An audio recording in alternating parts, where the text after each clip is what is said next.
संदेश किया था कि हम सब आपस में मिल करके रहेंगे, हम लोग किसी की संग में नहीं जाएंगे, क्योंकि भगवान बुद्ध ने कहा था बुद्धं शरणं गच्छामि, बुद्धत्व प्राप्त करने वाले अगर यदि आत्मज्ञानी गुरु के शरण में जाते हो तो संघम शरणामि, संघ की रक्षा करो। बुद्धम शरणामि, संघम शरणामि, संघ के शरण में रहो, उसके बाद धम्मं शरणामि। धर्म की रक्षा तब होगी, धर्म धर्म धर्म करके रहने से कुछ नहीं होगा।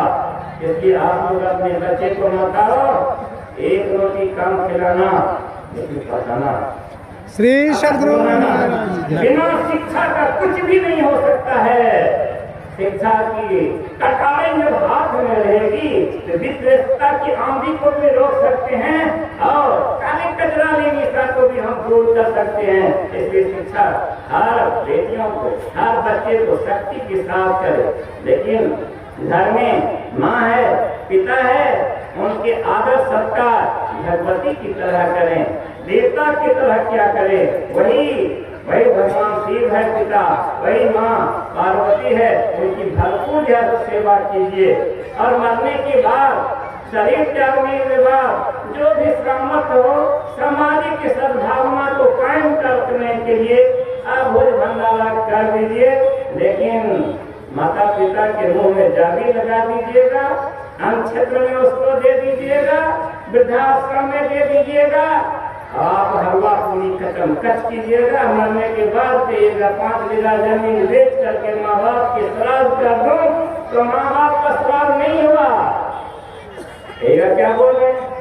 जीवित अवस्था में एक बेटा कर एक रसगुल्ला लेके जाता है, जलेबी लेके जाता है, माँ खाओ, पिताजी खाओ, तो जीवित अवस्था में श्रद्धा से देते हैं तो माता पिता ग्रहण करते हैं ना। और माता पिता का तो हमने में निष्ठुर भाव से करे रुपये लकड़ी देकर के धूम करके जला दिया, और 5 बीघा जमीन बेच करके जो भोज करते थे, किसका भूल करेंगे। माता पिता सरकार कहने हैं तो श्रद्धा से किसको खिलाते हैं? जो खाता है शराब उसका होता है, श्रद्धा से खिलाते हैं, जमीन बेच करके कर्ज दे करके, तो शराब उसका हुआ, माता पिता का नहीं हुआ।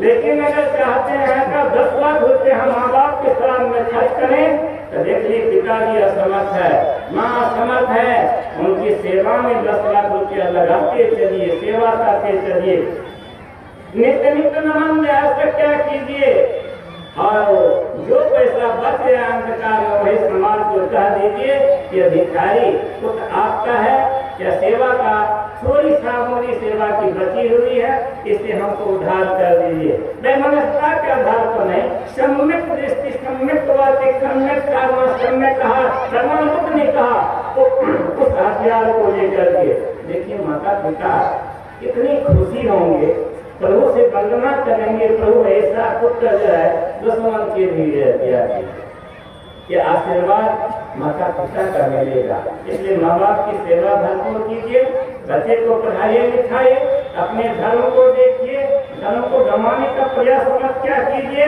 और अखंड भारत के सपना को साकार करने के लिए सीता का कवच बन करके यह तैयार रहना पड़ेगा, न जाने तक क्या हो जाएगा। और मैं संत मत के सभी साधु भाइयों और साधिकाओं को अनुयायियों से प्रार्थना करता हूँ, एकता की मंगल कामना कीजिए प्रेम से। अनेकता में सुख नहीं है, उसमें दुख ही दुख है। एकता की मंगल सूत्र पान करके जा रहिए। हम एक थे, एक हैं, एक ही रहेंगे, एक ही गुरु के चरण शरण में रहेंगे, लेकिन मेरे गुरु के खिलाफ में अगर यदि कोई झोपड़ी बनाएगा आज शाम, हम उसको बर्दाश्त नहीं करेंगे। आप कहिएगा क्या कर रहे हो? बोल रहे हो हम एक बोलने के पीछे बस थोड़ा समय, इस बोलने के पीछे एक ही तमन्ना है, मैं अपने समाज को बचाना चाहता हूँ, समाज को सब संदोहन से बचाना चाहता हूँ। प्रश्न कर सकते हैं कैसे? एक अखिल भारतीय चलता था, गुरु बाबा के सामने में एक बार चलना होता था, एक जिलावासी चलता था तो एक ही बार होता था। और ऐसे बाबा से पूछा, इन्होंने कहा कि 22 महासभा बन गई है ना, और 22 महासभा में 22 अखिल भारतीय 22 को प्रांतीय, 22 को प्रमंडलीय, 22 को अनुमंडलीय, 22 को जिला। इधर तो चिल्हा वो से बुआती रहा, छोड़िए। अब देखिए 22 पंचे कितना हुआ? 22 पंचे जी 110 बार हमारे शासन में समाज का पैसा शोषण हो करके जाता है। क्या ये शोषण नहीं है? क्या माता बोल सकते हैं? आप लोग भी बोलिए, अगर मैं गलत कहता हूं तो बोलिए जरा सा। ये शोषण नहीं तो क्या? अगर यदि एक ही सत्ता में विश्वास करके रहते, त्याग करके, तो हमारे शासन समाज का भी शोषण दोहन नहीं होता और एक जान से हर शरीर का। इससे बचना चाहिए कि नहीं बचना चाहिए? बिल्कुल बोलिए साधु भाई, बोलते में मुड़ी डोलाते हैं। बचना चाहिए कि नहीं बचना चाहिए? इंजीनियर साहब, आप लोगों को पूछता हूँ, बचना चाहिए कि नहीं बचना चाहिए? आप बताइए क्या बात है? आपके साधुओं ने मुझे कहा, स्वामी जी आपको मां नहीं है, आपको बाप नहीं है, अपने संपत्ति पद का परित्याग कर दिया, भिखारी बन गए। मैं पूछता हूँ, मैं उस समय में भिखारी बना, जिस समय में पिताजी शिक्षित थे, माँ सरल थी, धन संपत्ति भी अमार था और पद भी मिला हुआ था। मैंने उस समय में भागा था और वो परमात्मा से कह दिया था, प्रभु तुमने भौतिक दुनिया के जो सुख दिया था, आज उस सुख का परित्याग करके आग लगा के तुम्हारे जन्म में आए हूँ। कभी प्रभु ऐसी कृपा निर्मल दुर्बल पर न करना की आसक्ति हो जाए, घेर ले, केवल इस निर्मल दुर्बल पर ऐसी कृपा करना कि संसार कभी छू नहीं पावे और मेरी मृत्यु हो। ये मैं करोड़ों करोड़ों माँ का अकेले बेटा हूँ, करोड़ों बहन का अकेले भाई हूँ और करोड़ों भाई का अकेले दुलार हूँ।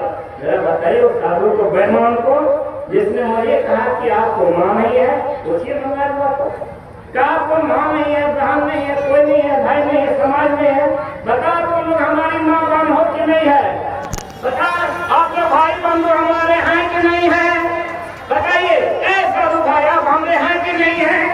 बताइए।